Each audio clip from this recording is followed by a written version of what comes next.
everyone. Welcome back to Beyond the Veil Tarot and Astrology. My name is Candice Marie. Thanks for joining me. Happy Sunday. I hope you guys are doing well and enjoying your holiday time with your friends and family. This is going to be the astro weather for the week of December 24th through the 31st of 2023, the very final astro weather of the year.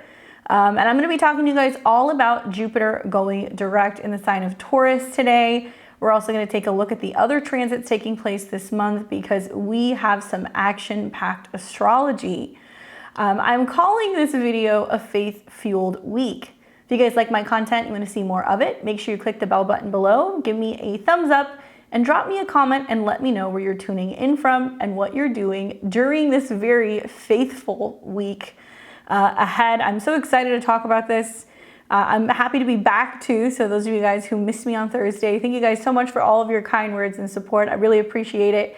It's been so helpful. It's been like a really difficult week for me, so just getting kind of slammed with some Pluto transits, guys. Unfortunately, lost our beloved pet Luna, and also my mentor passed away this week, so it's just been horrific. Anyway, I want to talk to you guys about the transits for the week. I also want to let you guys know that we're going to be having a kind of spotlighted video. So we're going to be here on New Year's Day. I'm inviting you to join me for my New Year's Day presentation. We will be here on the 1st doing a live private show, and it's going to be a full look at the astrology of 2024.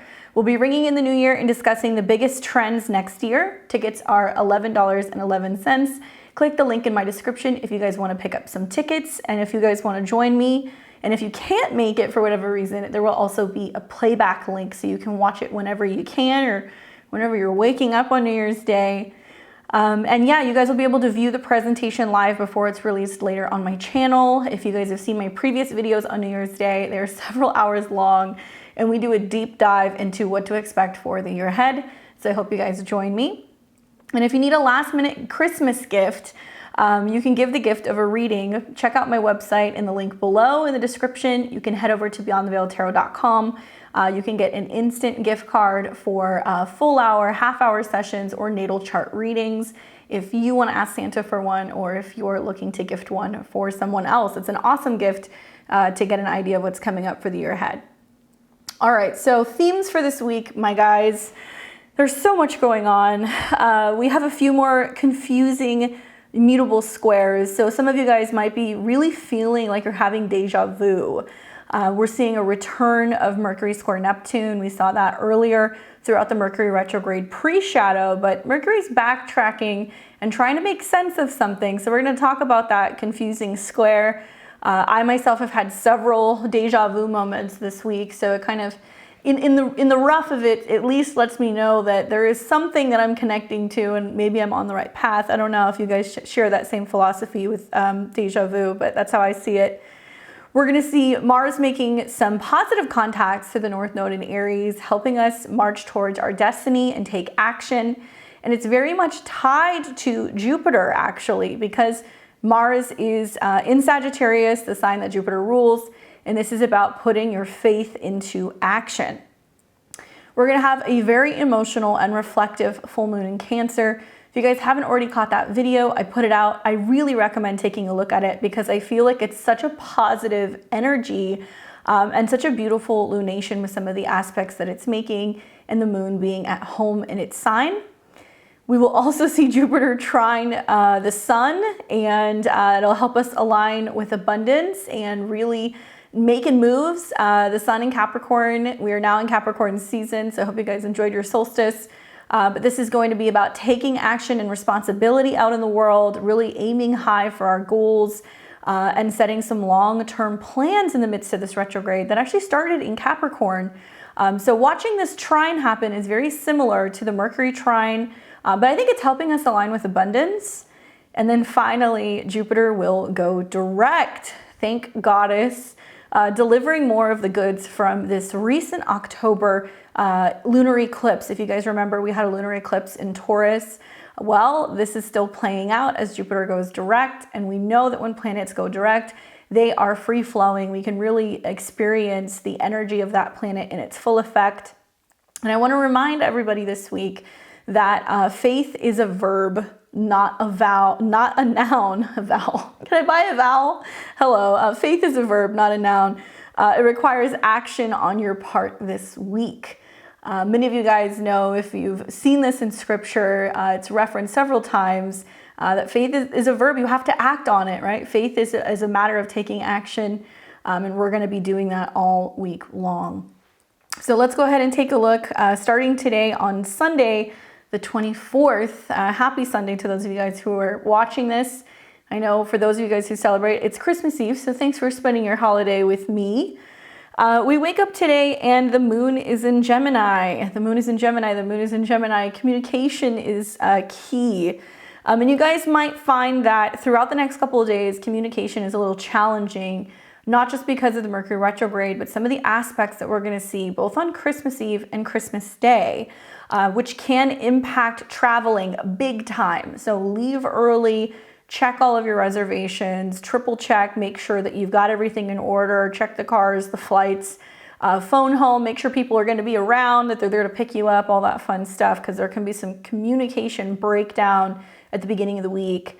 But when the moon is in Gemini, we're taking a look at what's happening with Mercury. And if you guys notice now, Mercury has backtracked into the sign of Sagittarius. So now it's in a Jupiter-based sign.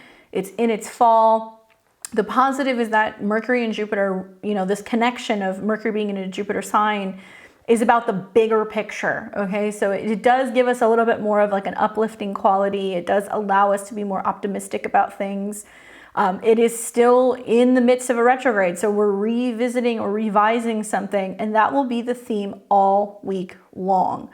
I think for a lot of us, it's going to have us reminiscing. And when I think about how, the moon is going to be connected to this retrograde, we're really re-evaluating something about our faith, right? Our beliefs, what we've learned in the past, where we've traveled. Reconnecting with teachers, mentors, people like that are going to be really important this week. And as that moon goes through Gemini very early in the morning, it catches a square to Saturn. So probably around about the time most people are getting up, it's coming out of that square. I do feel like that's not allowing us to sleep in. This is this feeling as, the moon is in a sign that's very active. It's about running errands, communicating, emailing, text messaging. It's squaring Saturn and Pisces. So there is some limitation to emotional connection, but it makes me feel like we're just kind of go, go, go this morning. And we're not really getting the chance to hide out or sleep in like Saturn likes to do in the sign of Pisces. Now we're also going to be seeing that the sun, now in Capricorn, is coming into a sextile with Saturn.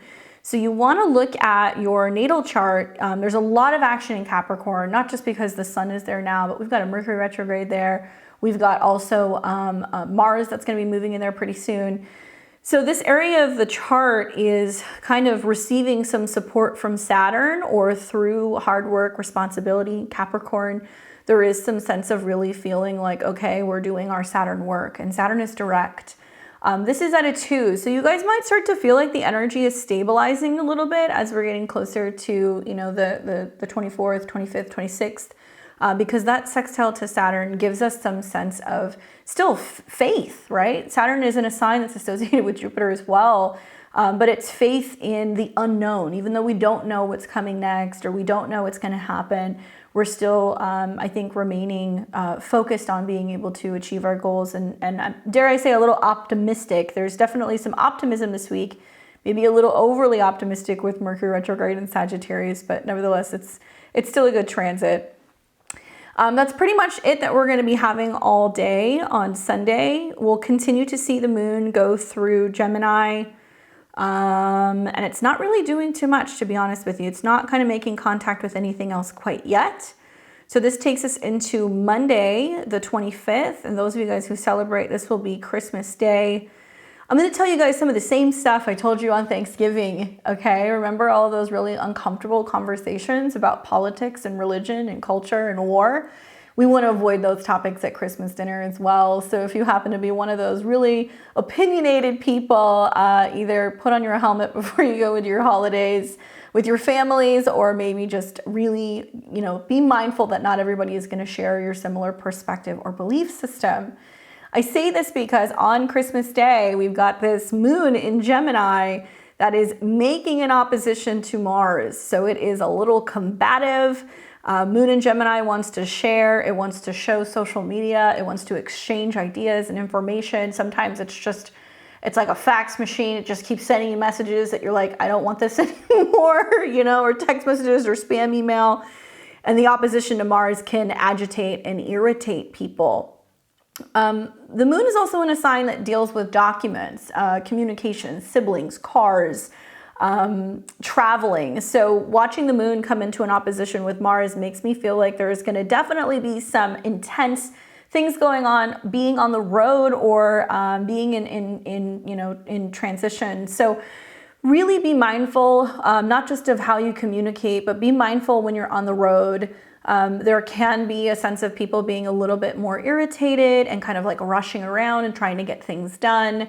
I get a little iffy about some of these mutable squares taking place, with Neptune being the primary kind of point of this mutable T-square, which means things are gonna either dissolve, things are going to go missing, or we're going to have visibility issues, or there's gonna be a sense of having some extreme weather or not being able to see very clearly. So that doesn't really mix well with trying to communicate with relatives and making plans, right? That doesn't work well also with trying to get in the car or trying to get to the airport or catching a train, trying to go somewhere, because there can be this sense of the weather or other people, creating some challenges in commuting.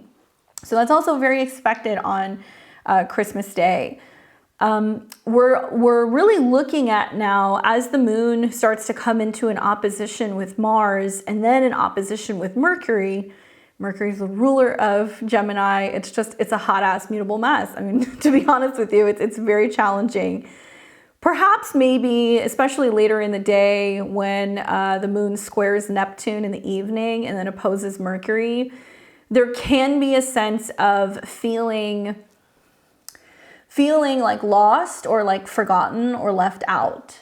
I definitely feel like this factored in with like a building full moon in Cancer. It's going to have a lot of people reminiscing, right? A lot of people thinking about the past, maybe noticing what's missing, who's missing, what doesn't quite feel right this holiday season, who didn't show up or who you didn't hear from. And it can definitely have people in their feelings. And so I would say, like, with Mercury in opposition to the moon, there is this feeling of, if you're not with the people that you love, or if you're not with friends or family, then you're having to kind of do that outreach, right? Don't just sit around and wait for somebody to reach out to you. That square to Neptune can have you waiting, hoping that you're going to hear from someone or connect with someone, and somebody might be doing the exact same thing. So you're playing like this game of like mental chicken, and it might leave both parties feeling like the other person doesn't care, didn't check in. Okay, so keep remembering that we are in a Mercury retrograde. People cannot read your minds. People can hardly communicate themselves. So if you're really missing someone or something, reach out, take action. Now, I also say this because on the 24th and the 25th, we see Mars that's forming a trine to the North Node. And so this is also really important because through faith, right, beliefs, travel, education, Sagittarius things, Mars is helping us align with the North Node. And the North Node in Aries is about being self-sufficient. It's about taking action, being the first, really focusing on the self.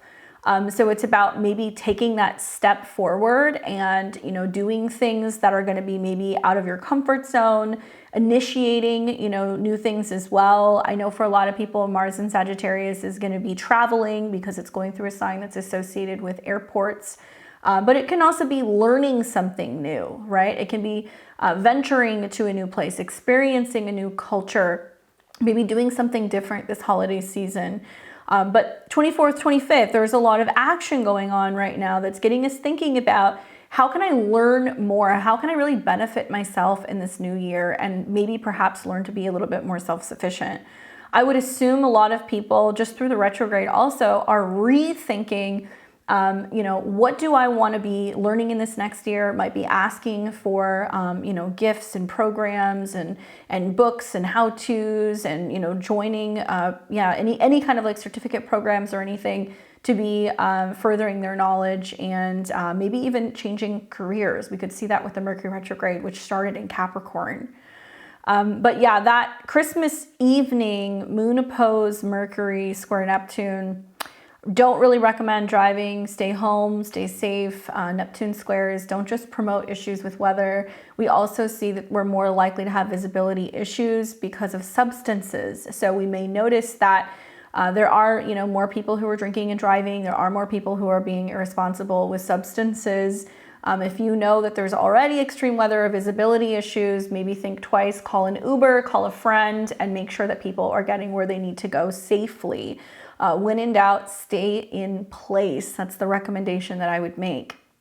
Now, we've also got Venus in Scorpio that has been forming a trine to Neptune. We see that a little bit on Christmas Eve, coming into Christmas Day. Even though Venus is in her fall, she's forming a harmonious aspect to Neptune. And I see this as being kind of dreamy, whimsical, romantic.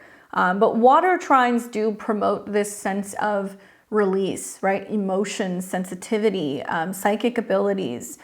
There can also be this sense of really, once again, reminiscing on what was lost, what was let go of, what we released. So that factored in with like that incoming Cancer moon makes me feel like a lot of people are very sensitive, very emotional during this time, during this holiday.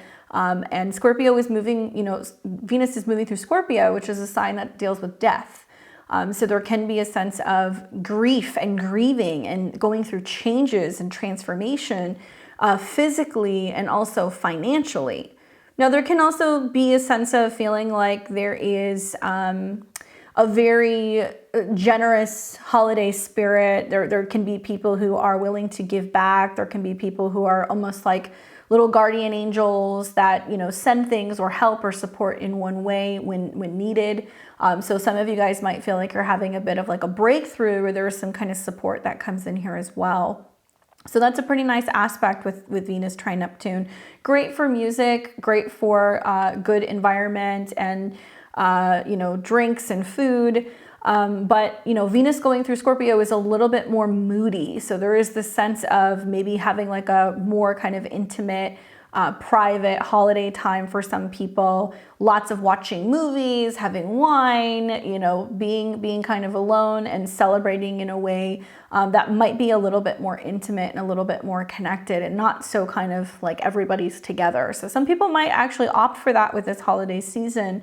And it giving us the time to appreciate, what we had when we had it, pause and reflect and really think about where we're going to be going in this next year. After all, Venus rules the South Node. So we're reflecting a lot on, changes in relationships, changes in how, these shifts in relationships have impacted us emotionally, but also financially with Venus going through this sign. So some people may be feeling as if different relationship situation, different financial situation, and yeah, maybe feeling as if they wish they could do more. And I would say with Venus trine Neptune, a wonderful gift that you can give somebody can be playing that song that you always listen to during a holiday season when you were younger, or sending them a video of a previous holiday season, or pictures of loved ones, even though they're not here this year. And that can be a wonderful kind of gift that you can give people that does not require money at all. A lot of people will really appreciate that. Picture frames and things like that, things that might have some sense of sentimental value, can be really wonderful for holiday gifts. And we're going to see, like I said, Mars is going to continue to trine the North Node. That's been kind of building the 24th and the 25th, but it's still kind of factored into Christmas Day, okay? So we're going to take this now to, actually, let me talk to you guys a little bit about this trine. I have some notes here that I wanted to touch on. So Mars being action, okay, and Mars in Sagittarius trine the North Node in Aries is going to be about harmony of action and expansion.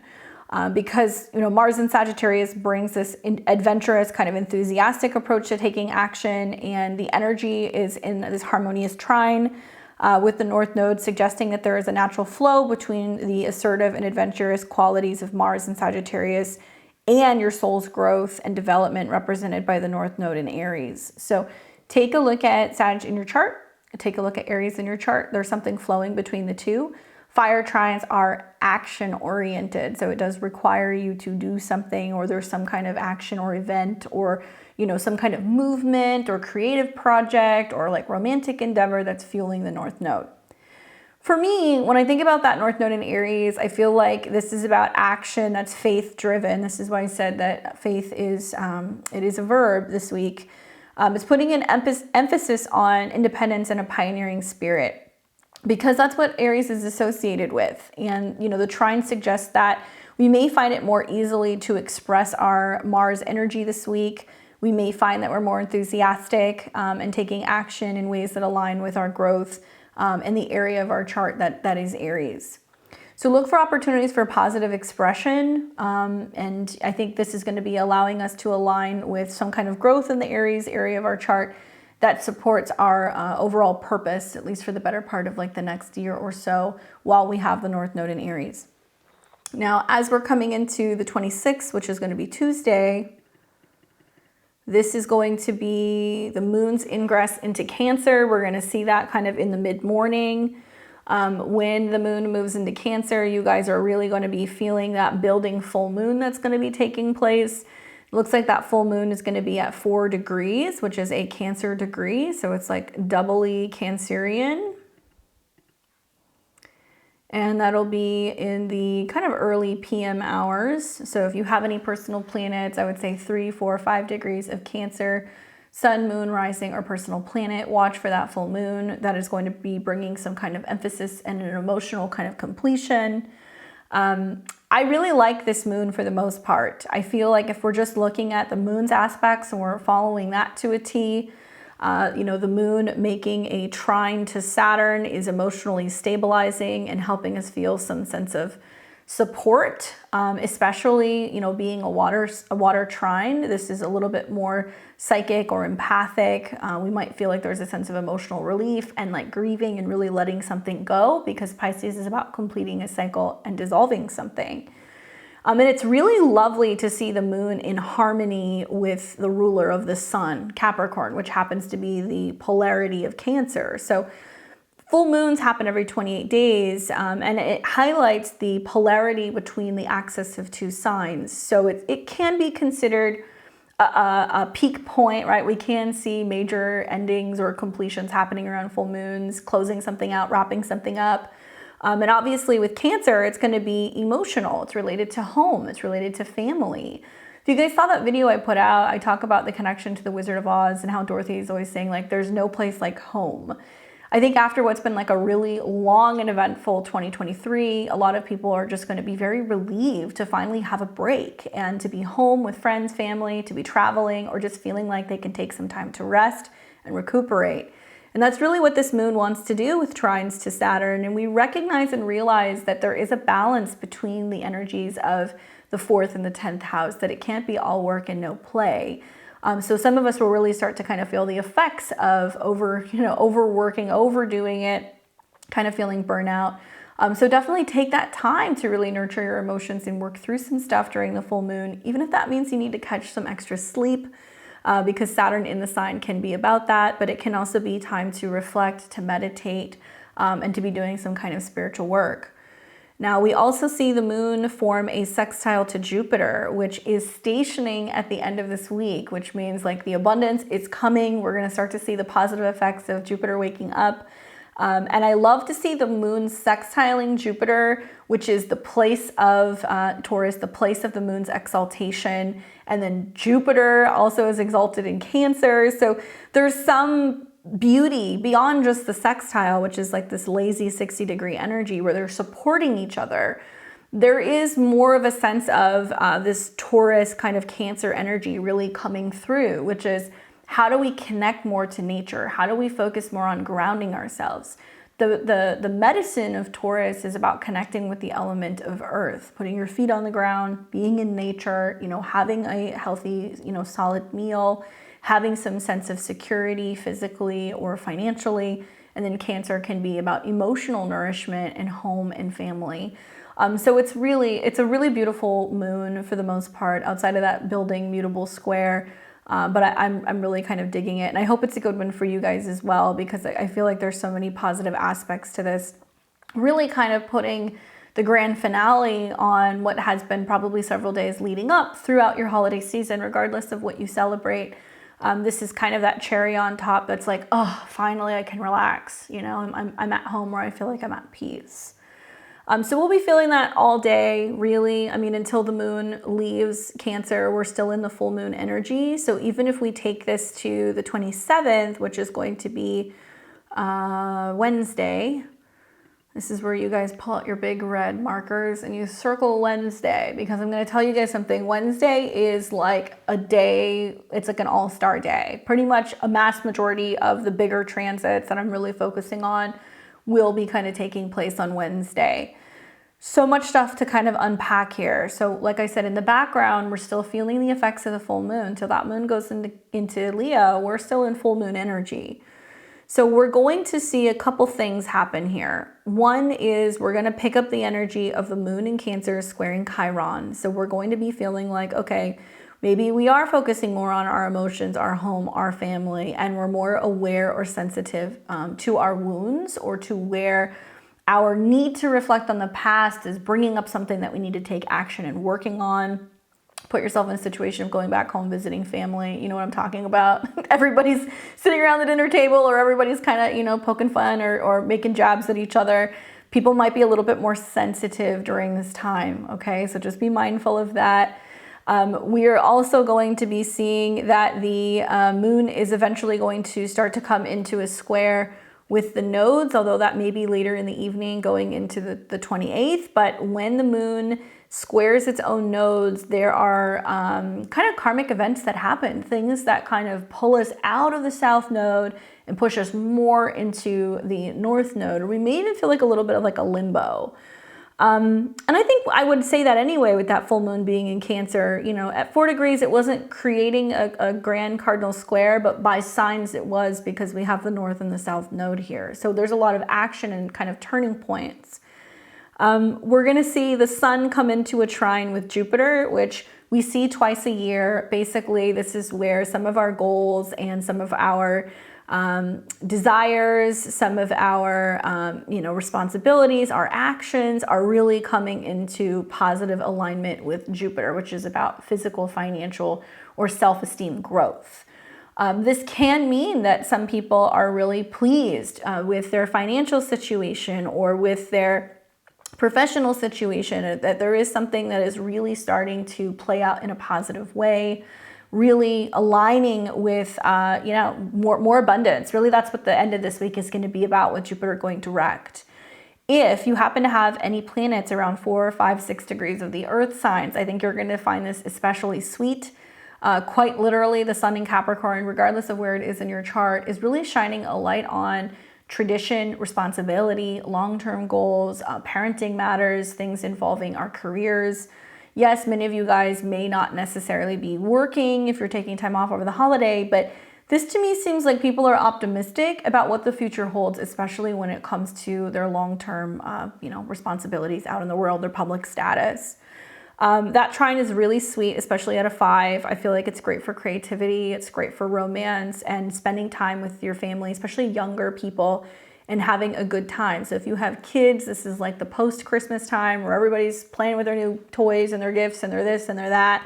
And you're able to really kind of tap into that inner child energy whenever you're working with a 5. Now, here's the challenging part of the day. We're going to see Mercury start to come out of a second square with Neptune. Okay, so we saw this pre-shadow in the Mercury retrograde. This is now the second time that Mercury in Sagittarius has been in a square with Neptune. Mercury is the messenger, whether it's emails, conversations, if it's travel, whatever, that's what Mercury is. And it's in the sign, basically, of Sagittarius, which means we're reevaluating our faith, we're reevaluating our travels, what we learn, where we go to, and Sagittarius is associated with airplanes.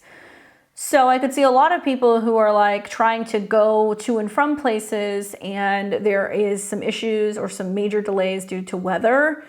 because mutable squares create some extreme weather. I also feel like we're going to see some real price gouging. I mean, we are anyway, but more so than usual because Jupiter is the ruler of Sagittarius. And so there can be like a lot of like planes that get delayed. People are like, well, you know, you can rent a car. And then the car rental is like outrageous because they know people are going to need cars. So be mindful when you're traveling, right? Things are going to be very, very pricey if you're trying to travel quickly or trying to get to and from a place quickly. There can be extra fees, and also there can just be some visibility issues, basically. When Mercury squares Neptune, forget what sign Mercury's in, forget the fact that you know, it's also a retrograde, just a Mercury-Neptune square. We see in general that there can be issues with communication. There can be stuff that is either falsified, misleading, images that are altered, videos that are altered, things that are, that are basically false or insincere. We can see that in transit. So when you add a Mercury retrograde into the mix and the fact that we're coming back to that square, we're reevaluating, like, wait, didn't you say this? And like, people can get caught up in their bullshit very easily, telling white lies this week. Or didn't you say you were going to be here? It looks like you were here on Facebook or on Instagram, right? Mercury can be social media. So we may be unraveling something about the Mercury retrograde right now, and we're starting to realize like what certain people are saying or what things we thought we believed in. It may end up, you know, be a hoax or something that we swore was real on social media. Now we realize there's no facts behind it. It gets, you know, checked, or it gets proven to be, you know, incorrect, or something that we were told was not correct is actually true. So that's that kind of back and forth of the Mercury retrograde. This is happening also at like 24, 25 degrees. So it can be about something that was kind of misleading that actually brings like a really strong reaction out of us. And we kind of have like a snap response. You know, it is factored into a conjunction with Mars. The Mercury-Mars conjunction will be at 24 degrees. Here's a prime example, and this is not me politicking. This is quite literally the astrology in action. I'm going to show you how this works. Mars, what does Mars deal with? Men, military. It can deal with like officers and people who basically patrol things. It can also deal with weapons. It can deal with self-defense. It can deal with war. We've got Mars in the sign of Sagittarius, right? So Sagittarius deals with legal matters. It deals with culture. It deals with travel. It deals with, you know, it can deal with immigration when we see squares between Pisces and Sagittarius. So apparently, what I hear this week is that we're seeing some rollback on some of the, basically the rules and the regulations for background checks to be able to have clearance to purchase a firearm here in the United States. Okay, so this is the retrograde. So apparently the rules have changed, and they're suggesting now that in the United States, illegal immigrants now can pass a background check and basically apply to be able to have a legal means of having protection in the United States. Okay, you're not going to hear about this on the news, but whatever. So this square to Neptune can literally represent something that is being hidden or not seen, or something you're not hearing about. It's also literally talking about something that is mysterious or kind of behind the scenes, something that's intentionally maybe being cloaked. I assume, and I'm filming this a couple days before you watch this, that this might make more mainstream news. We're hearing stuff about California, I think it's Illinois, and there was another state, I'm not sure which one it was, but there was at least 3 that are also now allowing immigrants who have come here, they're not immigrating here illegally, who have come into the United States illegally, right? Basically undocumented, aliens, to now sign up and become police officers. Prime example, you've got Mercury conjunct Mars. Mercury started its retrograde in Capricorn, which deals with people who wear uniforms. So it doesn't matter if they're wearing a military uniform. It doesn't matter if they're wearing a cop uniform, if they're wearing a fireman uniform. I find it very interesting that these are the very jobs and positions which have been basically nixed over the last several years. We've seen frontline people like cops, firemen, pilots, nurses, right? Doctors, people who serve society and they have this high reputation that have all more or less had to kind of take a stand against mandates and other things and have refused or to return back, or were not allowed to continue their job. So now there's laws being passed. By the way, Jupiter deals with laws, not Saturn. Okay, so Jupiter in the background. And Jupiter in Taurus is about the rules revolving around what you can possess, are now being reworked to be in favor of, Sagittarius. So it can be people who are immigrating, but we're not hearing about it. Kind of concerning, right? Here's another example. You're hearing a lot of politicking going on right now about possession of cryptocurrency.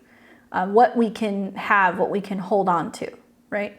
Venus has been moving through Scorpio, so obviously there's been a lot of fear and kind of, stigma revolving around that. We've heard several congressmen and senators that have been kind of going back and forth about whether or not people should have possession of cryptocurrency, specifically things like Bitcoin, because of issues with crime. Not that you can't do that with cash, right? It's like, criminals don't use cash, that's not a thing.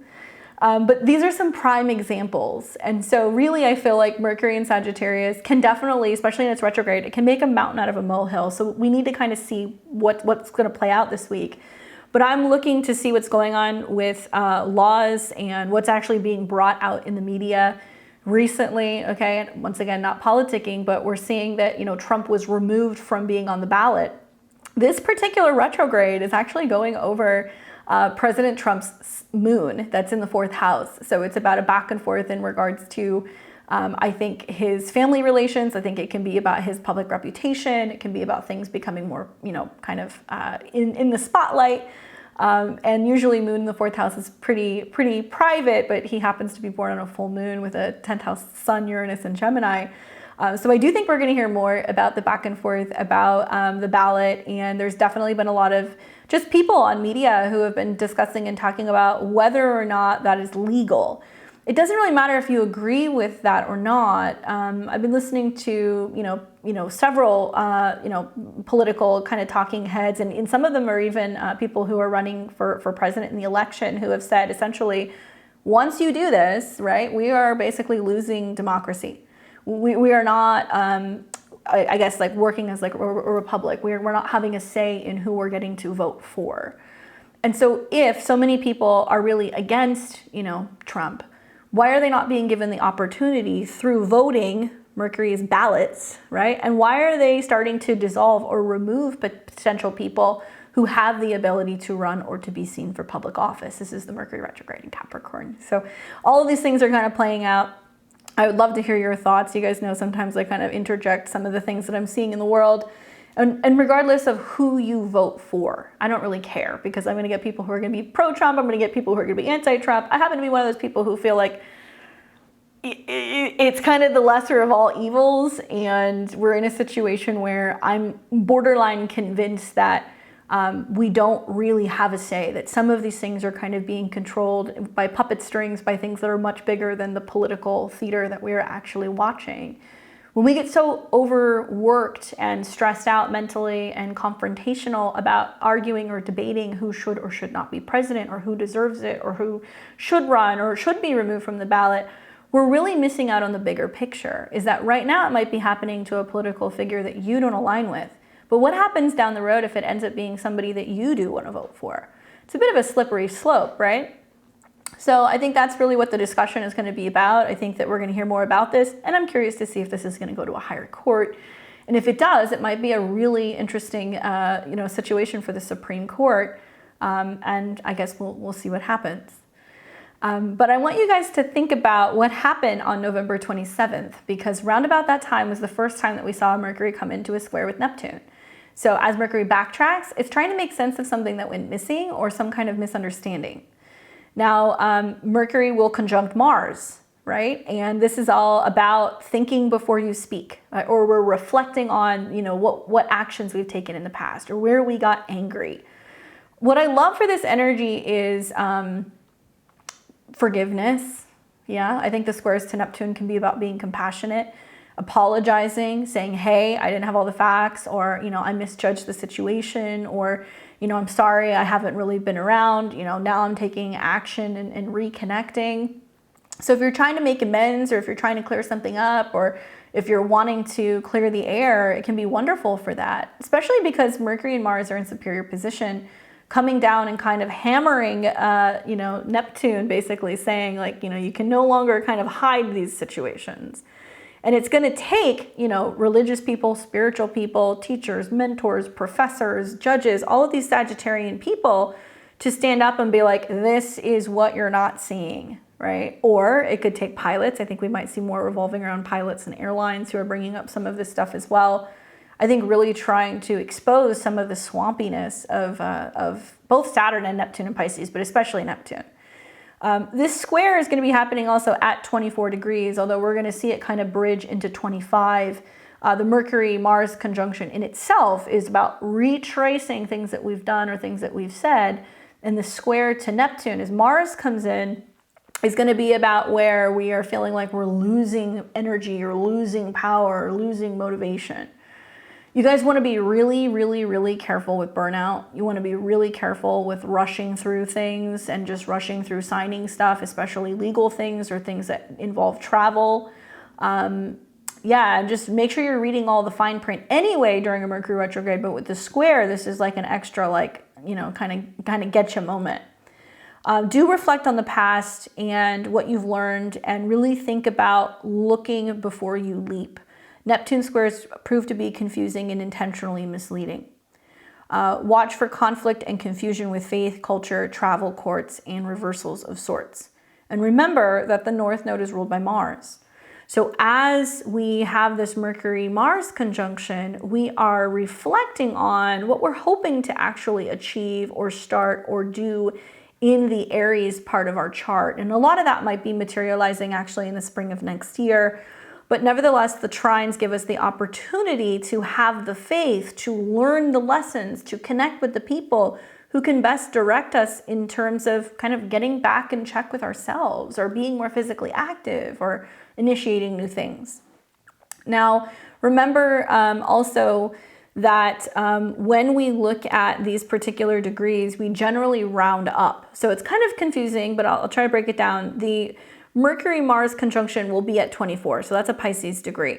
But we're also going to see Mars kind of pull into 25 degrees, and then it's going to start coming into a square with Neptune. So then that's going to be an Aries degree. It's almost like, I think on the 27th, we're having to really listen to our intuition before we go in a certain direction or we make a move. And then as we start seeing Mars come into a square with Neptune on the 28th, there's this sense of doubting yourself or losing steam or momentum or like questioning, you know, like what is my purpose? Where am I even going? To avoid all of that Neptune square cosmic soup, the key here is to work with the trines. That's the only way out of it. This is how we make lemonade. So you can get lost in the confusion of things and you can kind of get sucked into Neptune things, oversleeping, overindulging, over drinking, you know, self-isolating, paranoia, you know, all that fun Pisces stuff that can come up. Or you can say, all right, sextile to the South Node. I am getting out of being overly reliant on other people. I am releasing old relationship patterns. I'm releasing the need to kind of please people. Things don't have to be pretty. Life can be exciting. It can be an adventure. And I'm taking action in, you know, maybe going in a new direction, even if that means going at it alone, right? Aries. So keep looking at the trines between Sagittarius and Aries and know that this is a moment in time where we can really reevaluate what our faith is to help us really put it into action so we can see these new and improved situations come the spring of 2024. When I think of the 25, which you're going to see here, let me show you this. So now we're going to go into Thursday, the 28th. When I see Mars start coming into the square, there we go. Okay, so here's Mars at 25, here's Neptune at 25. This is a 26 when we round up and we read the Sabian symbols. And I want to read that symbol to you because I feel like it really resonates. First, the Mercury-Mars conjunction was at 24, so that's dissolving something. And then the Mars-Neptune is at 25. And 25 is an Aries degree.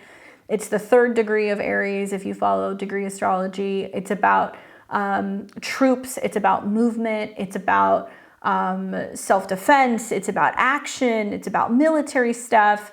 And I feel like there's some weird covert stuff that's going to be happening at the end of December in the world.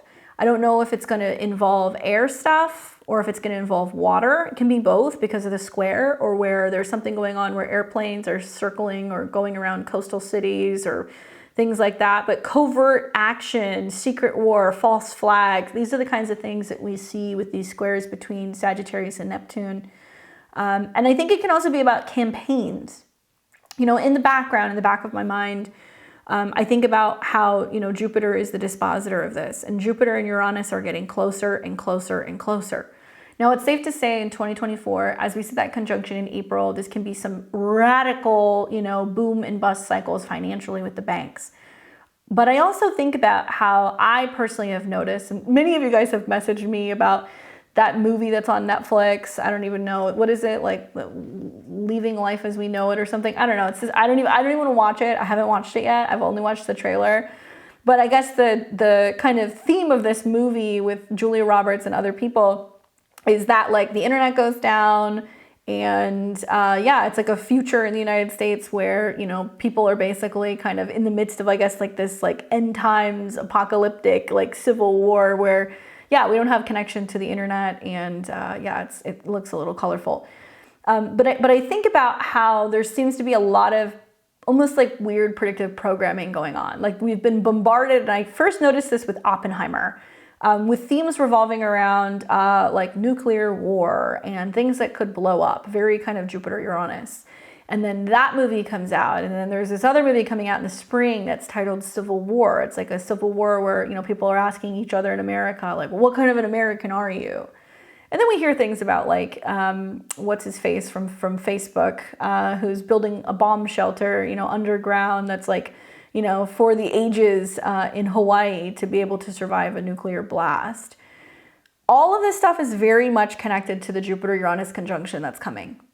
And when we see Mercury and Mars, where there's more mental action and communication about, you know, how our relationships are with foreign countries and whether or not we should be afraid, and this ramping up of the fear porn and getting everybody riled up, you know, and afraid, thinking that it's going to be worst case scenario, it's giving Jupiter and Uranus more power, because Jupiter is the dispositor, of being able to radically change and transform something about energy, to radically change and transform something about money, and the control of food and also resources and possessions. I want you guys to think about what's happened over the last 3 years, and you know, what you've learned from that, and whether that's preparedness, whether that is how to, you know, rework something about your mindset, your view of the world, your possessions, your wealth, how you handle money.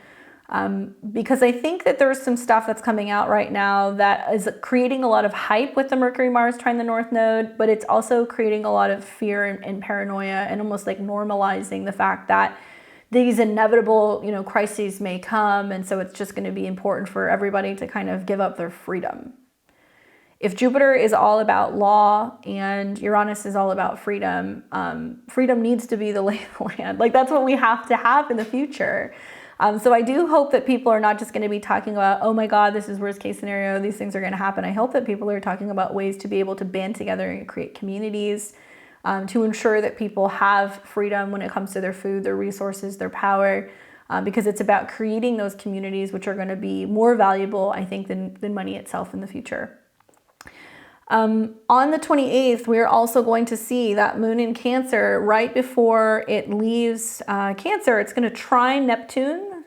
So we're going to see a nice water trine between Neptune, Venus, and the moon, which is really sensitive, emotional, psychic, right? Kind of tapping in. But the moon's last aspect it's going to make is an opposition to Pluto. So really, like that full moon, we're feeling the full moon pretty much from, you know, Tuesday all the way through, you know, through Thursday. So not until the moon ingresses into Leo that it's kind of completing, and it goes off with a bang, and we are feeling that 29 degrees. I think I underestimated Pluto at 29 degrees. I did a video on it too, and I was like, yeah, there's big completions coming, but it's really, really loud, at least in my life right now, being a Scorpio. And for me, I feel like it's really shown me like this critical kind of turning point where it's the end of kind of like long-term reigning, people, right? People who have always kind of been in charge, or people who have always kind of been the superior, or been the elders, or been the leaders, because, Pluto is at 29. So it's not just about powerful leaders. I think it's about people in our own lives who may be people who are now transitioning or leaving or retiring and kind of like passing the torch. So you guys might be really feeling that with the moon in opposition to Pluto, that there is some major, completion that's taking place. And while that's happening with these Mars, Mercury's trines to the North Node, it's really initiating us to make us realize like, okay, it's time. It's time now to kind of take that next step forward and be optimistic, and also really walking in our faith or our practice that we're capable of being able to kind of take on the challenge, even though it might seem scary this week. We've got also the Mars square Neptune, so you guys are going to feel this. This is another day that you want to be really mindful when it comes to taking action. You do not want to just assume things and kind of, get heated. There's going to be a lot of people who are going to have issues with anger and frustration. They're going to be projecting their anger and their frustration on other people. There can also be lots of like passive aggressiveness. I feel like Mars square Neptune can be some passive aggressive energies, and some energies where you're going to have some people who are going to be portrayed as the bully and somebody who's going to be portrayed as the victim. Neptune definitely feels like it's being victimized by some of the outrageous things that are going on in Sagittarius. And so really watch for that out in the world. We want to be, talking about, being leaders. We want to be talking about being responsible, doing the right thing. Sometimes Sagittarius gets a bad rap for being like righteous, but I feel like in this sense with the trines to the North Node, it's about encouraging everybody to be the best version of themselves and not to be picking other people apart because of their culture or their race or their religion or their belief system or where they come from. There's going to be lots of issues that we're going to see with people who are going to be being pretty ignorant with some of these squares, with some stuff that they're saying, and also being accused of these things. I've seen this recently a lot on some of the independent media that I've been watching, where people will call in and they'll accuse certain people who are just, quite frankly, just stating the news. They're independent. They don't have a dog in the fight. But being accused of, being racist or xenophobic or anything like that, because people have such strong faith and beliefs with Mercury and Sagittarius, that it's going to be hard to get some people to see from your perspective, right? So like I said, talking about politics and religion this week, or culture wars, it's not going to go well. You're going to see a lot of people that are going to misinterpret what you're saying, or take something that you're talking about out of context, and you're going to get people who are going to be keyboard warriors. Be mindful that a lot of this Mercury retrograde in Sagittarius is about going back. It started in Capricorn, so it's about going back in history and looking at the themes of history. We see this right now. They're talking about wanting to take down a monument for George Washington. They're talking about wanting to take down monuments all over the country. Changing flags, which is weird. I'm seeing that in some countries. I don't remember what country it was this past month, but some countries completely changed their flag, which leads me to the Sabian symbol. So let me read you guys the Sabian symbol for 26 degrees of Sagittarius. This is where we're seeing that square. And I read this and I was like, holy cow, could not be more bang on. So those of you guys who don't have the Sabian symbol book, you can pick it up. It's in my Amazon book list. If you guys click the link in the description, I have all the books and the decks that I use on this channel. And I'm reading 26 because we round up. So those of you guys who are new to this, the square is at 25 and change. So we're going to read 26. This is page 300. Sagittarius 26, a flag bearer. The keyword is nobility. The theme is honor. The symbol speaks to the eclipse of common or everyday concerns by events of major significance and the personal sacrifice that individuals must be willing to make for the ultimate welfare of the group. The image of the flag bearer alludes to the allegiance and pride in supporting higher values and ideals. The emphasis in this image is on the collective or universal concerns rather than individual objectives. Here at once is a rallying to a cause, the declaration of an allegiance, and to the courage to fight and stand up for principles. At its highest, the symbol represents inspiration or spiritual upliftment through extraordinary acts of humanitarianism and altruism. Watch for self-promoting tendency to take credit for accomplishments of others or promise what can't be delivered. Sidebar, very common with Mercury square Neptune. Okay, overpromising, under-delivering, we can see that. The accent is on patriotism and pride. You may feel compelled to declare your loyalties today. Your greatest advantage lies in being honest about who you are and what you believe. Act in the best interests of the group. Guard against lowering your standards in order to fix or avoid controversy. Don't compromise your integrity in an effort to achieve a surface harmony that won't last. Stepping stones are patriotism, allegiance, loyalty, standards, ideals, values, principles, dignity, honor, purity, prestige, distinction, authority, representation, common cause. The irony that I think a lot of this is going to have people talking about who they pledge allegiance to, what they pledge allegiance to. I think we're going to be hearing a lot more about service members and whether or not service members feel like they can continue to get behind some of the movements that are going on within their country. I think it can also be a lot about more of what I was talking about the future of people who are going to be serving and wearing uniforms, of people who are coming in.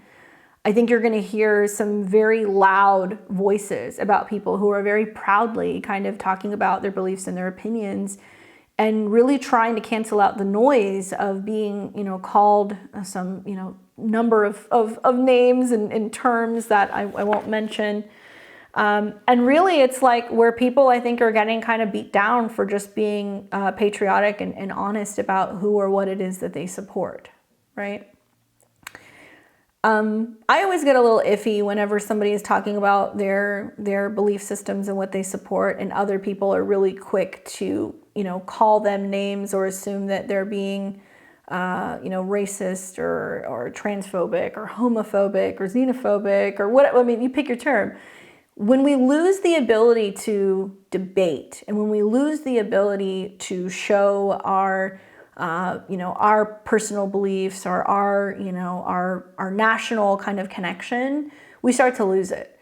So much of Neptune is about dissolving things, okay? So you guys have to understand that as these planets are going through Sagittarius and they're coming down and they're squaring Neptune, you're going to have some people who are going to be very loud and boastful about their culture, their belief, their religion, where they come from, what they believe in. And there's going to be a real sense of pride and like kind of doubling down on their pride because they're trying to come out and say, no, we're not going to dissolve our culture. We're not going to dissolve our history. We're not going to dissolve our borders. By doing that in the name of unification is actually really kind of washing everything away. We can't rewrite history. If anything, we have to look at history and we have to learn from history and see that history will repeat itself. And in the past, when we have seen things like this, where people are being ushered into camps or being encouraged to give up their freedom or being encouraged to just kind of band together and everybody being seen as one, that consolidates power in a way that's extremely dangerous and has not played out well in history. So I think that more people are going to be talking about that. I think more people are going to be honest about where we stand in that matter, and I'm excited to see some people honestly just kind of cut through the bullshit and be really honest about what the real act is here to kind of just move everybody into one camp, that it's trying to dissolve any sense of awareness of our roots and where we come from in the past. Now, as we take this into Friday, which will be the 29th,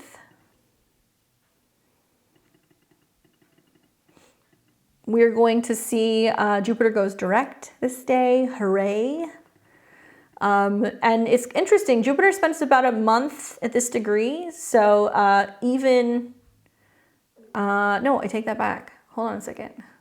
Jupiter will go direct on Saturday. Sorry, guys. So the 29th. The last thing that we're going to see is that Venus is going to go into Sag. So this is Friday the 29th. My bad.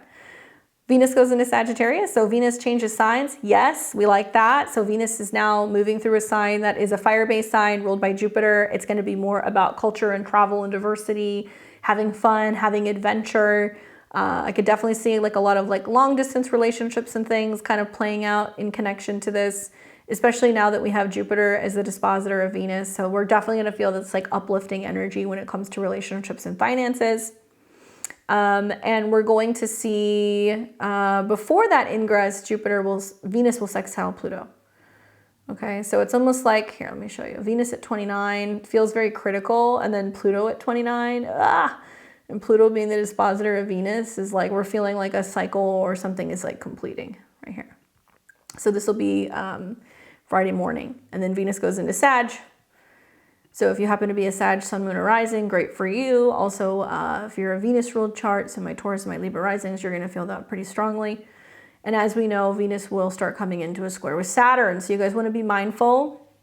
I don't think we're going to pick up that square this week, but as Venus is coming into a square with Saturn, we want to be really mindful of like making aesthetic or cosmetic changes because those aren't the best, or major financial or relationship changes. Those aren't the best during a Venus-Saturn square. All right, so then we're going to take this to Saturday. I got so excited about Jupiter, I almost missed Venus. So then we take this to Saturday, which is the 30th. Jupiter will go direct. So pretty much, you know, like I said, Jupiter has been at 5 degrees. It will be a total of a whole month. So by the time we get to the 30th, it'll be 2 more weeks of Jupiter sitting at 5 degrees. Look at your chart. Do you have anything 4, 5, 6 degrees of Taurus? If you do, then that stationing and Jupiter sitting in that degree for several weeks is extremely positive and fortuitous. Equally, if you have Earth degrees around that, so if you have anything in Capricorn or Virgo around that 4, 5, 6 degrees, you're experiencing a trine. But when Jupiter wakes up, like I said, we're going to start to really feel the benefit now moving forward of Jupiter's energy. Jupiter is in a sign that deals with Venus, so it can be about pleasure, it can be about resources, it can be about self-esteem, it can be about more money, better relationships, more security, and growth in terms of physical possessions. So yeah, Jupiter going direct there is pretty nice. I think for most of us, the general overall theme is just we're going to start to really feel and see physically more of the expansion and the growth. So, you know, because Jupiter is known for growth and abundance, when it goes direct, there's a sense of forward momentum and opportunities for personal and spiritual growth that may become more apparent. I definitely feel like there's going to be more opportunity for optimism and enthusiasm. We might notice just like a shift in terms of our outlook on life, and it might lift our spirits a little bit more and have us feeling more enthusiasm for future projects and endeavors. We definitely see a sense of increased luck and opportunities, like especially when Jupiter is starting to go direct, we're going to be like, oh, I feel like the situation is actually kind of turning around. It's getting better. Because Jupiter is often linked to luck and good fortune. So when it goes direct, we might feel like there's more opportunities that come more easily. There might be a sense of feeling like we're at the right place at the right time. So look at Taurus in your chart. That's where this is taking place. Expect more generosity. I think that's the other thing to look for. It might be a sense where we're feeling that others are being more generous with us in that area of our chart. And it's also going to really allow ourselves to explore new ideas, philosophy, and to travel more. But once again, Jupiter being the dispositor of this Mercury-Mars conjunction, I feel like a lot of people are going to be hearing about the future of what it's going to cost to travel and, you know, where we can physically go and how we're going to be going there. I anticipate we're going to be hearing more about the travel business and what direction it's going in, or we're going to hear more about travel documents and what you're going to need in terms of passports, visas, and other forms of ID and documentation if you're going to want to be traveling. I've been seeing some crazy stuff in New Zealand where it's like people are on airplanes covering their mouths and they're like running up and down the aisle and they're spraying pesticides like in the overhead. Like what? So that could be it. I mean, Neptune can be about mists and aerosols, and I think we might be hearing more about things that they're spraying on airplanes, which seems like kind of bizarre to me, but got me thinking about why is this happening? Why are we doing this now? And are some people acting kind of weird and paranoid, revolving around the state of the world and health issues, because Neptune can be about that as well. But when we look at the Sabian symbol for 6 degrees of Taurus, let's look at this. I think it's about the bridge, if I remember correctly. Yeah. So it's going to be 6 because we're going to round up. Taurus 6, a bridge being built across a gorge. The keyword is channelship. Theme is transcending limitation. This symbol speaks to the fact that any limitation or obstacle can be overcome when an individual puts his mind to work in finding a solution. The image of a bridge being built across a gorge dramatizes man's ability to overcome impediments. It also emphasizes the fact that man's freedom can be limited or taken away when he refuses to do something about an unpleasant or unhealthy situation. There is no handicap or disadvantage that can't be eliminated and surmounted or transformed into an asset with little clever planning and determination. At its highest, the symbol represents a very practical can-do attitude with the ability to get the job done quickly and efficiently. Watch for a tendency to seek quick and easy rather than competent answers to the problems of life. The accent is in overcoming difficulties and obstacles. Solutions to a problem may be found through partnerships and alliances. New paths may soon open up for you. Your greatest advantage lies in believing in yourself and your ability to accomplish what it is you want to achieve. Prioritize, put first things first, and keep your eyes on the goal.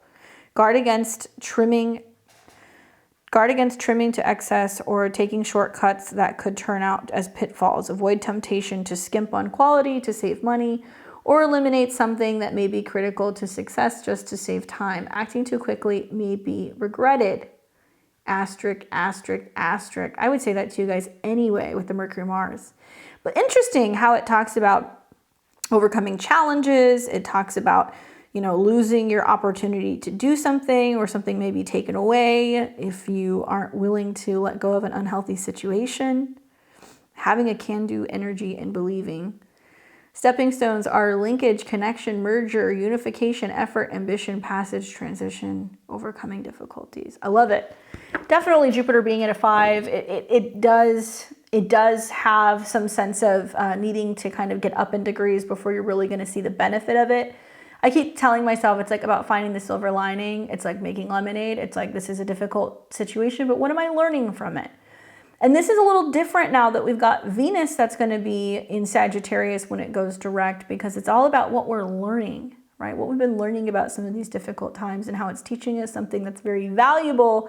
And I still think it's about kind of keeping the faith all week long. So then this is going to now take us to Sunday, which is going to be New Year's Day, the Roman New Year's Day. You guys know how I feel about New Year's. I'm always saying that.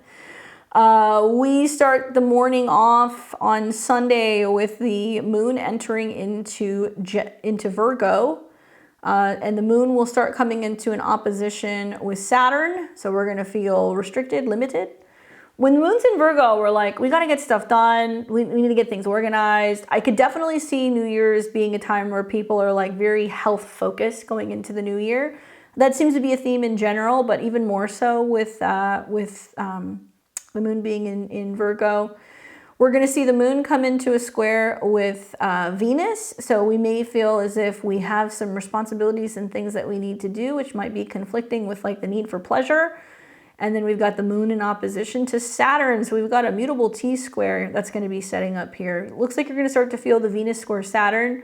Hey, Venus square and Saturn is not fun, right? We see delays and limitations with finances and money and resources, but Venus is in superior position. So I think a lot of people are going to be saying, I feel like I can do better when it comes to my financial situation. I feel like I can do better when it comes to my relationship. I feel like I can do better when it comes to my sense of, self-worth and self-esteem. How can I learn? Coaches, teachers, trainers, like these are ways that you guys want to start the new year off with somebody who can be guiding you in helping you add a little bit more of a sense of maybe grace and sweetness to being able to tackle some of these things, to not come at it from a very critical eye where you're kind of beating yourself up about all of the things that you don't like about yourself. You're more kind of like, how can I be kinder to myself and like kind of help the process of being able to better some of this stuff and like make it more pleasant and enjoyable. You're going to get so much further with honey than you are with vinegar. So it's important as you're setting your New Year's resolutions to be not focusing on what you don't like, be focusing on what you do like and how to improve some of those things even more so, or how some of the positive qualities which you carry can really help kind of uplift some of the things that you're looking to change. Nevertheless, moon square Venus opposed Saturn is very critical. Once again, feeling like we've got work and things that we need to get done, and schedule is everything. As the day goes on, what's nice is we're going to start to see the moon come into a trine with Jupiter. So it comes out of that square with Saturn, trines Jupiter in the PM hours, and then as we're coming to when we're getting ready to drop the ball, depending on where you are in the world, the moon's going to be forming a trine with the sun. So as we're going into New Year's Day, January 1st, 2024, we see this beautiful earth trine where the moon is in Virgo. So we're all about helping and, purifying and healing and, being supportive and giving back. And Mercury is the ruler. We've got Mercury here that's still retrograde. It's still conjunct Mars. It's moving away from Mars, and it's also moving away from that square to Neptune. So we are pausing and reflecting about what we want to learn about ourselves this next year, where we want to take action, where we want to kind of do more.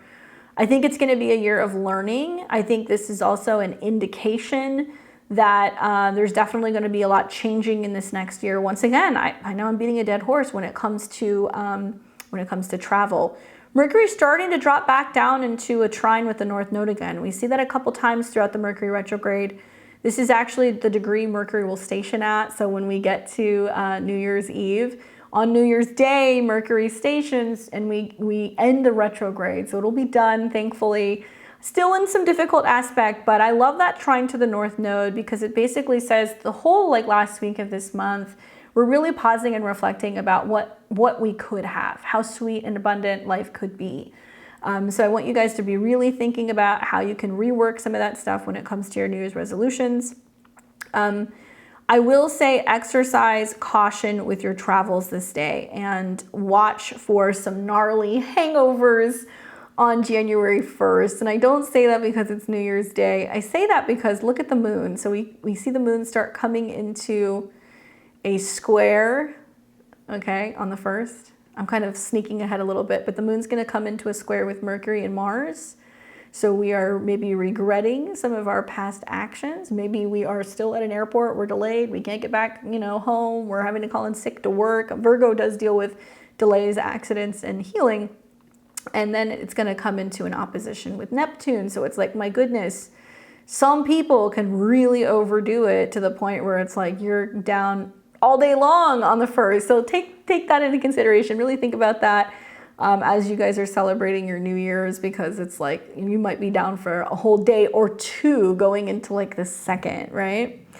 And more of those delays and kind of visibility issues. But the positive is, as we're going into the new year, we are seeing that sun and moon trine, and it's all about hard work, dedication, and follow through.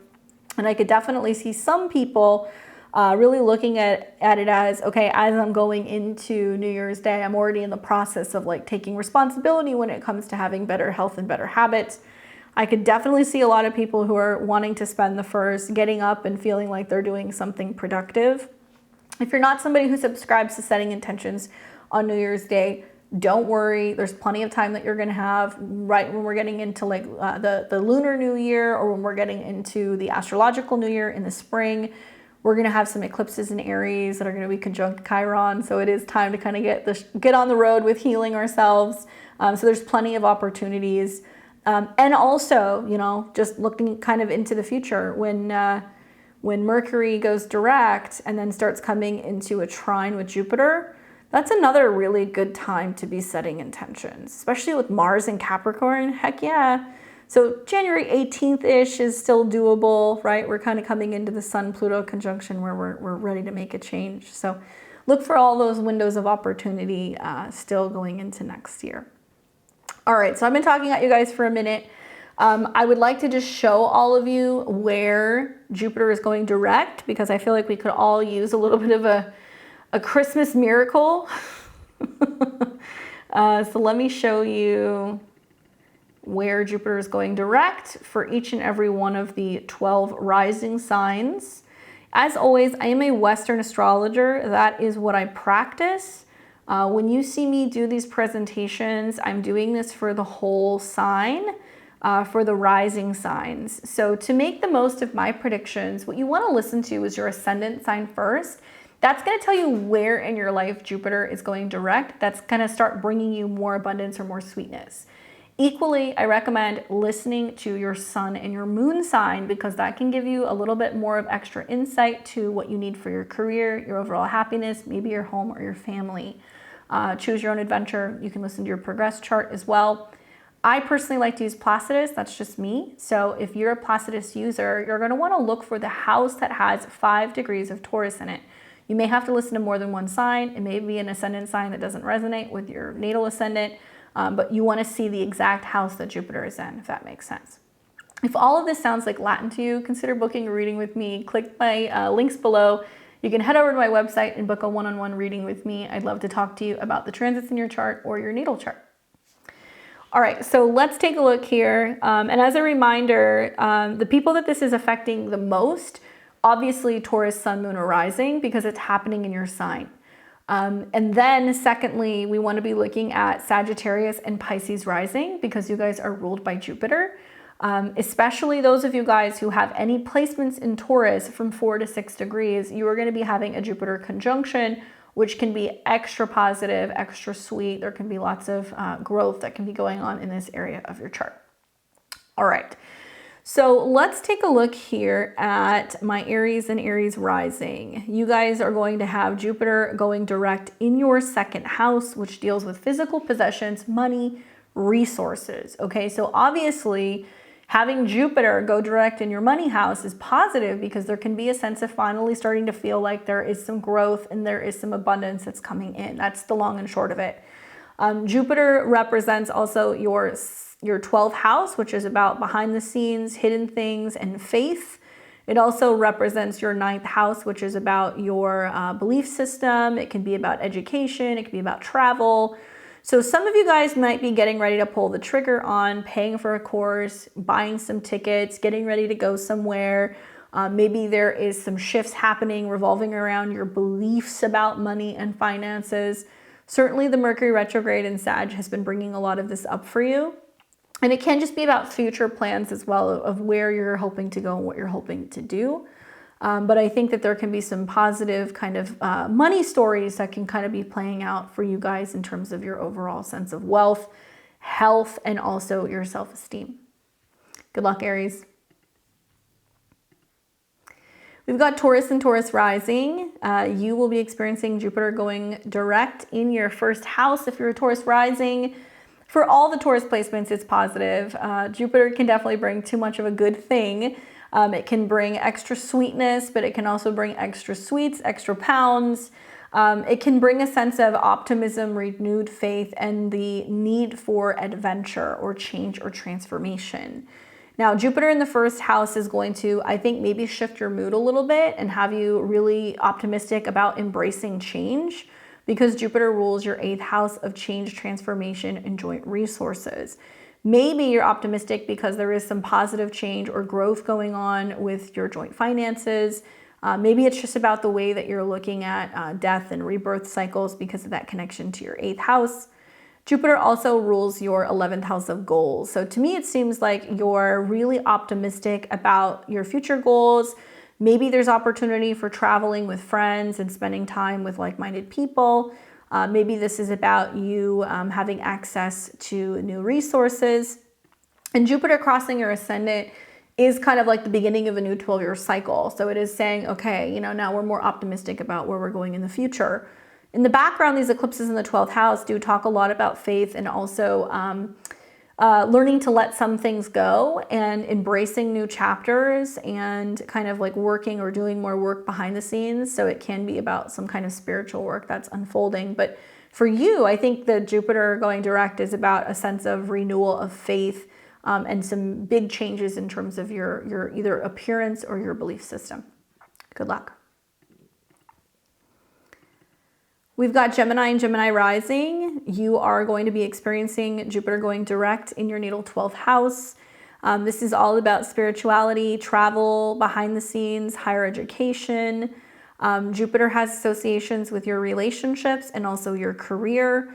There can be a sense of feeling like you're doing a lot of work on these two areas behind the scenes. Maybe you're traveling, maybe you're working with people in foreign places. Maybe you're continuing your education, going back to school. It really depends on your unique situation, but Jupiter in the 12th house for me is always like this like fairy godmother or kind of like, guardian angel energy where you're being protected, you're being blessed, but you just don't quite see it yet. And it's really about these new cycles that are going to be starting for you next year in 2024 when Jupiter goes into your sign. Can you see major completions and conclusions with work and relationships here? Yes, you can. It's been my personal experience that even though Jupiter is a very positive planet, sometimes because of the connections to Pisces in the 12th house, sometimes the completions are kind of the gift, the parting ways or finally kind of like letting something go. So it can feel a bit bittersweet for you. Really for you, you are one of the signs that I would say faith is everything, your vision, what you're hoping to bring into this next year. And it's a reminder that you have to learn to let some cycles go within relationships and also your professional life in order to have something new emerge. Obviously, the retrograde in your 7th is tied to this as well. So there can be a sense where if you're having miscommunications in relationships, partners can be needing their space or they can be traveling, so it's hard to connect. Allow this to kind of settle. And I think that you're going to get an answer about what direction a relationship may be going when Mercury goes direct and also when Jupiter goes direct. And you'll kind of see some of this stuff clear out as you get closer to the new year. And having a little bit of time alone behind the scenes, I think can actually be a really good thing for you. Good luck.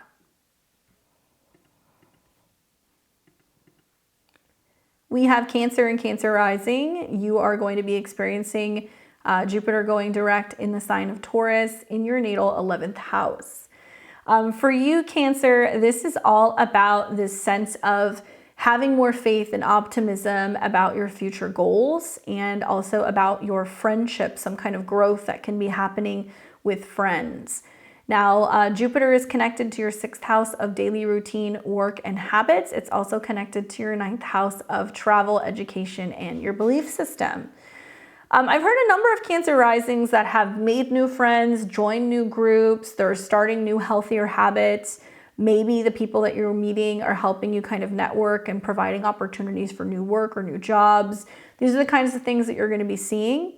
But for the most part, I feel like this is about bringing in an abundance of friends and networks and people who are connected that can either make you feel really included or really loved, or there can be some sense of professional or financial kind of alliances that are being built right now in social networks.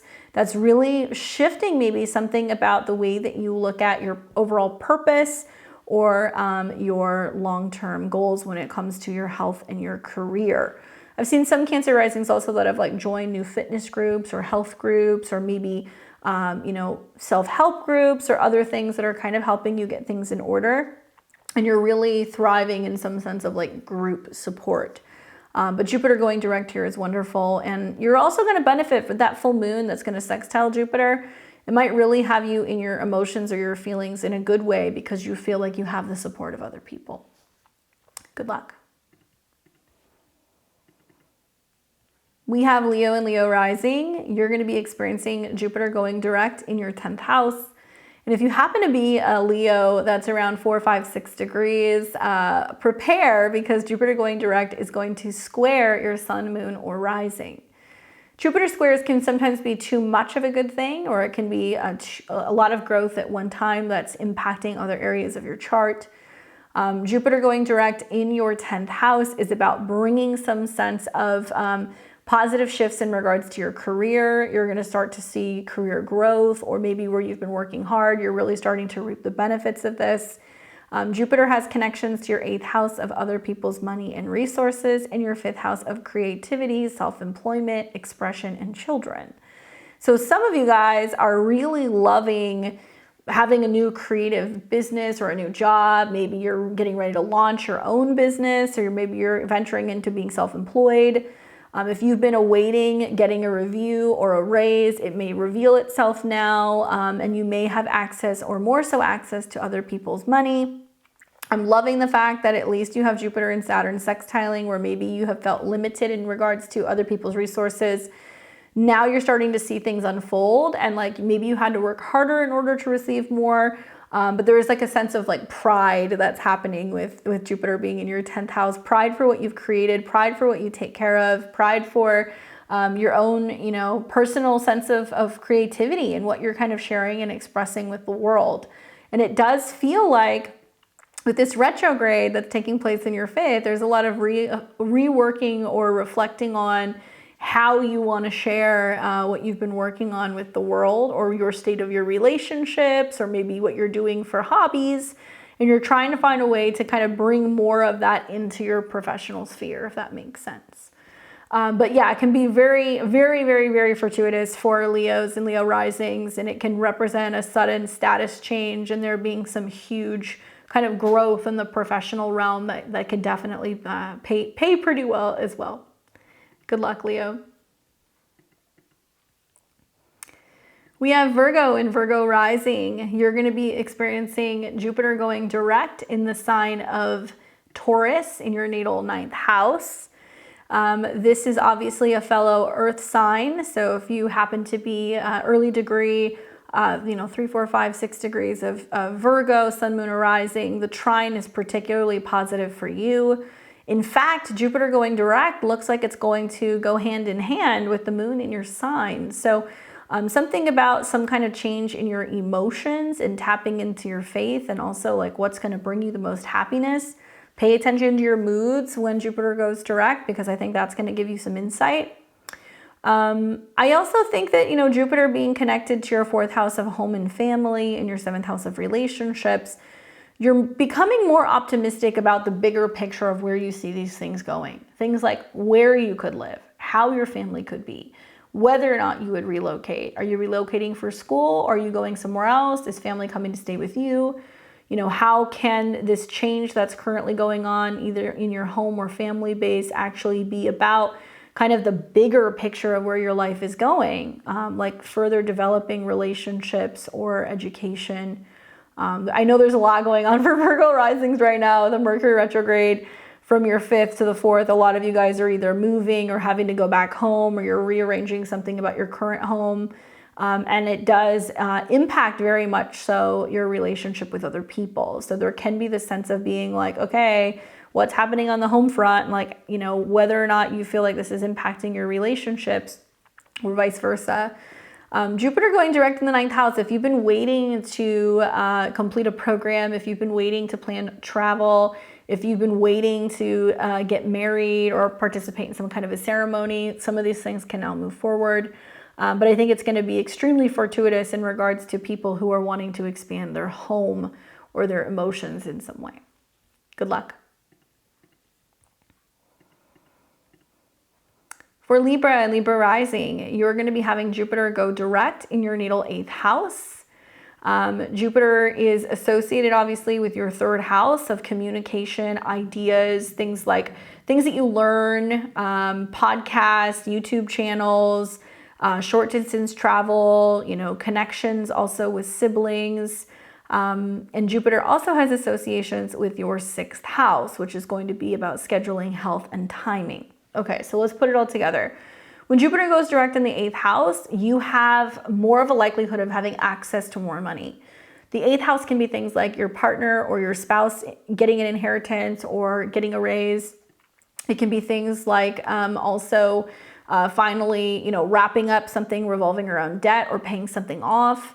It can be also about you receiving access, like an inheritance or a refund of some kind, which is going to bring in more wealth. I feel like the wealth that's coming is coming from things like your 3rd house or your 6th house. So, for example, maybe you have an online business, or maybe you create content. Maybe you're going to start getting paid for that now, or you're seeing an increase in your sales or your growth in terms of visibility or subscribers. Jupiter's connection to your 6th house might indicate that a lot of that comes from having more of a routine with your schedule, right? Saturn in the 6th. But it can also mean that there's huge emotional or psychological or intimacy changes happening, and it's very much connected to how you communicate and what you're actually making the time for. Regardless, I would say this retrograde that's taking place that's connected to Jupiter seems to be about whether or not you're getting money back, or you're getting some kind of security or support through a conversation with another person.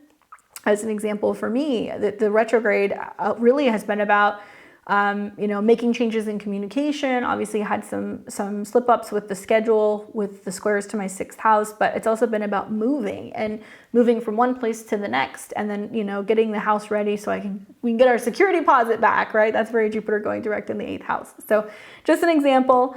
Some of you guys may be getting new cars, or you are refinancing your auto loans. That's the other way we could look at this, and having access and being able to get the loan necessary to make it happen. Could be for gadgets as well if you guys are looking to do something on like a payment plan. Okay, good luck. We've got Scorpio and Scorpio rising. You're going to be experiencing Jupiter going direct in the sign of Taurus. So this is your opposite sign, Scorpios. So this is kind of a big deal, especially if you have those early degrees of Scorpio. You'll have Jupiter in opposition to your sun, moon, rising, or personal planet. Okay, so here's the deal. Jupiter going direct in your 7th house is tying the energy of your 2nd and your 5th house together.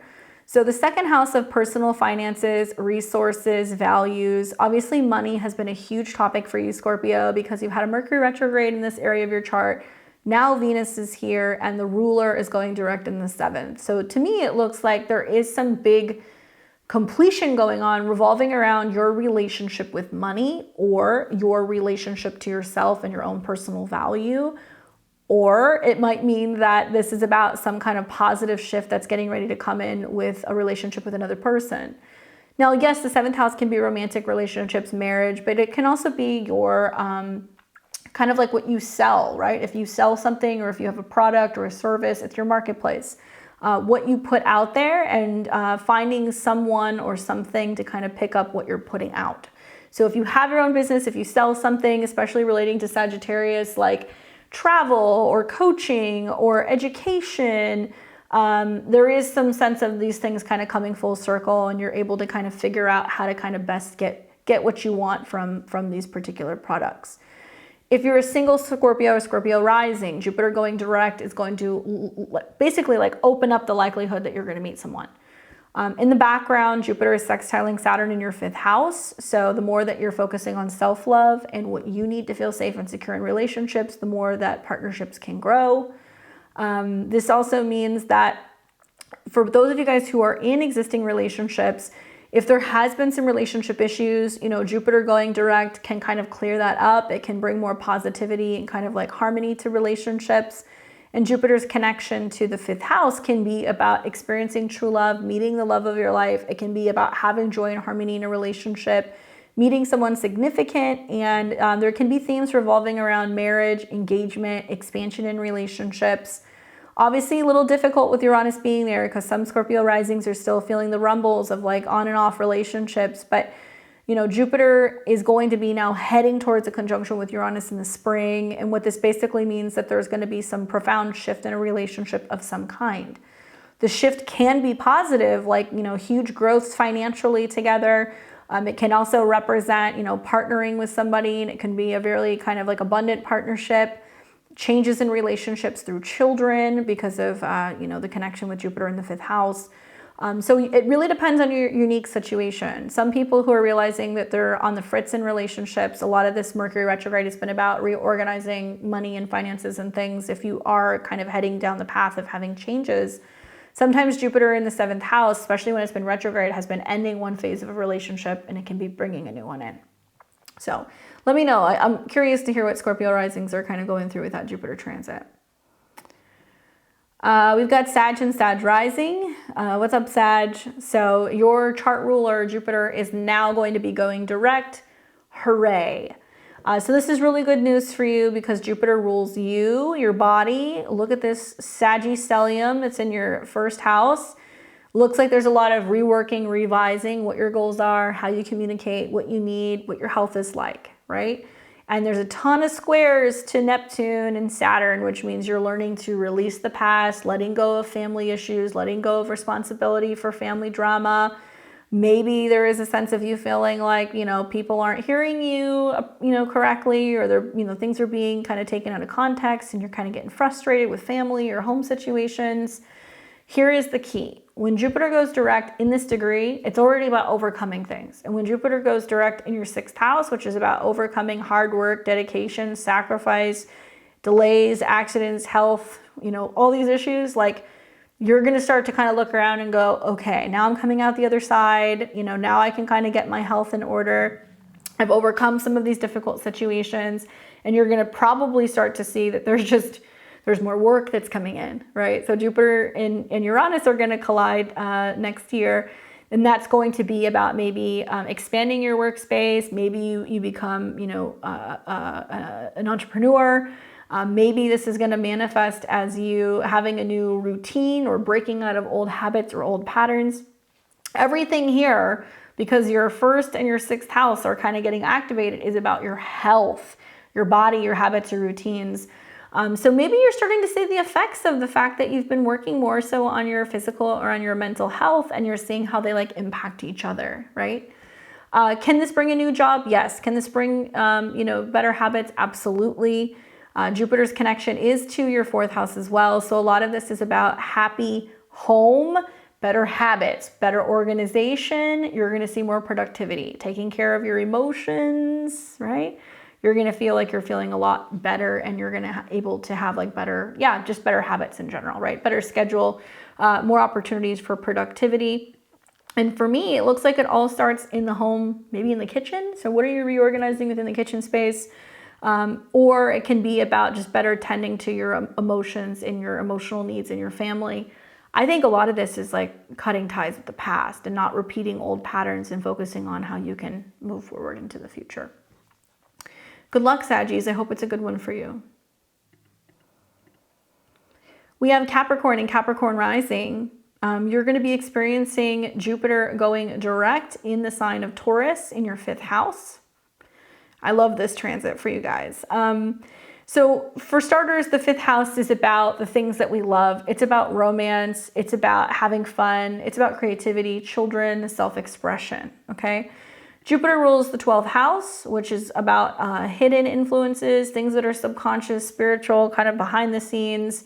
You got a Mercury retrograde here, so some of you guys might be kind of feeling like you're working hard behind the scenes on creative things. You're traveling. Maybe there's like a romantic love story kind of going on behind the scenes privately. Maybe there's a secret that you're waiting to unveil and tell people. I think with Jupiter going direct in the 5th house and Mercury retrograde in your 12th, some people may be pregnant and they're getting ready to reveal that. Some people may be in love and they're getting ready to tell somebody how they feel. Putting the finishing touches on some creative project or something that involves younger people, and some kind of surprise that's coming maybe. Jupiter also has connections to the 3rd house of communication, ideas, and writing. So some of you guys may be working on podcasts, blogs, websites, other things that you're getting ready to launch that may be about your own business. But I think of like Jupiter and Uranus in the 5th house, especially if you're having trines. If you have like 4, 5, 6 degrees of Capricorn, or 17, 18, 19, 20 degrees of Capricorn, you're experiencing trines between Jupiter and Uranus. And this is all about believing in your creative sense of self, tapping into your inner kind of like child, your inner romantic, and finding ways to be able to better, express yourself, and how that may be like a hobby or something that you're doing on the side that could lead to having, more resources. After all, the sun will trine Jupiter, which means you're kind of tapping into, well, what am I going after that I really love? And, how can I have more of that? Can it bring some unusual things in your dating or your love life? Sure. But I think for a lot of you guys, it's about being able to pause and reflect on what's actually going to make you happy, and then realizing that you have to act on that it can't just be like an imaginary kind of dream or like a vision. Like you have to actually put it into action. And that's really what you're kind of working through during the Mercury retrograde. Good luck. We've got Aquarius and Aquarius rising. You will be experiencing Jupiter going direct in your natal 4th house.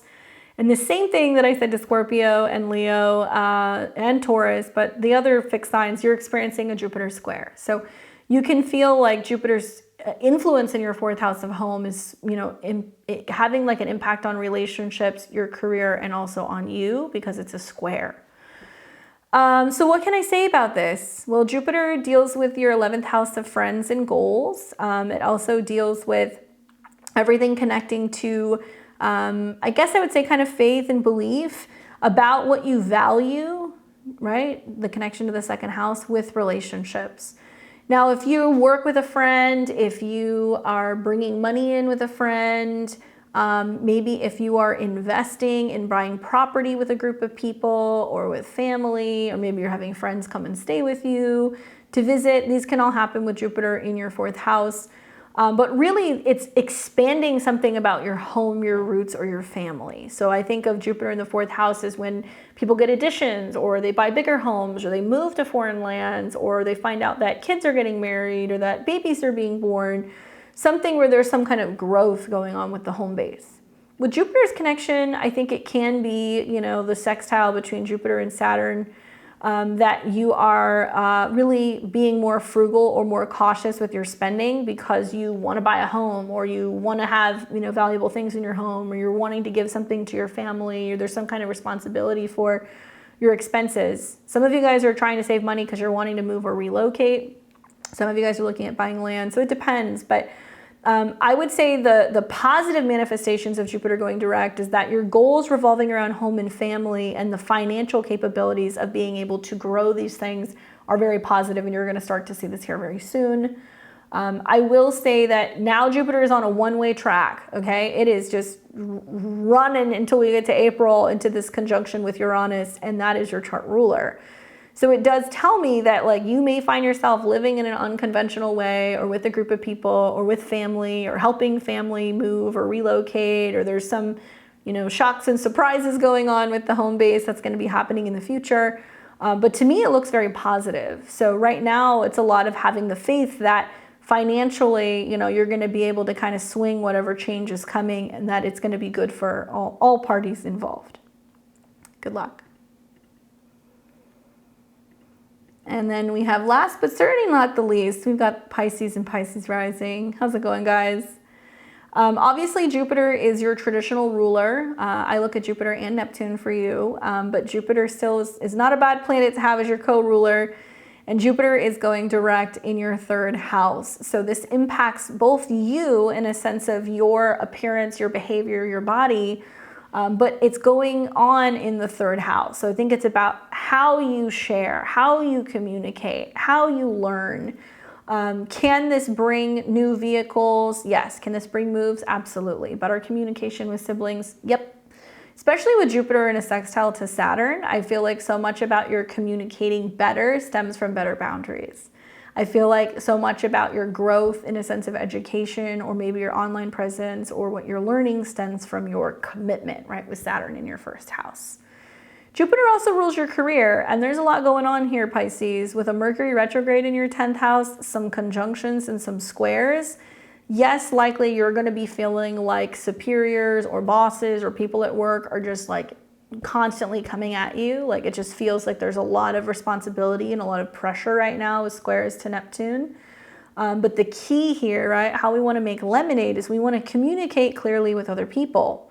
So the trines from the 11th house is like meetings, it's getting together, it's doing, you know, team building exercises, it's networking, it's connecting with friends, finding ways to be able to better communicate and connect to people, especially if you're feeling like you're second guessing what you're doing professionally, or maybe you want to make a change at work. Maybe there's some rearrangement that's going on. The only way out of this is to communicate and to kind of speak up for yourself. As we start to see planets come out of Sagittarius, we're no longer going to be experiencing the squares to Neptune. Those are going to last until January. So a lot of this can also be about whether or not you're speaking up, whether or not you're being clear. So really lean on Jupiter in the 3rd house for being firm with your words and sticking to something, and not doubting yourself is something else that I would say is really important. But some of you guys might be finding that you're learning something new. Maybe there's a contract or something that you're signing relating to work that can be about money or finances, which can be pretty positive. Okay? All right, guys. Well, that's the week at a glance. I hope it was helpful for you. Definitely an action-packed week. In the videos over the next couple of days, we're going to be taking a look at probably Venus's ingress into Sag. I want to talk to you guys a little bit about that.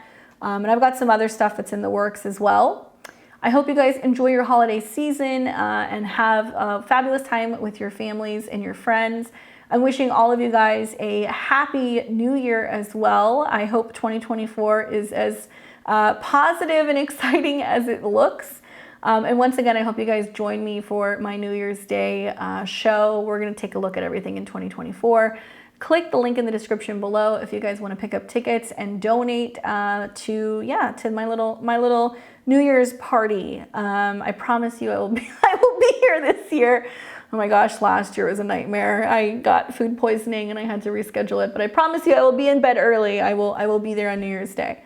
Anyway, don't forget to like, comment, share, and subscribe. Let me know where you're tuning in from. How do you feel with these energies? What do you think? Tell me your thoughts below. I'd love to hear from you. And I will catch you guys all back here in 2024. Take care.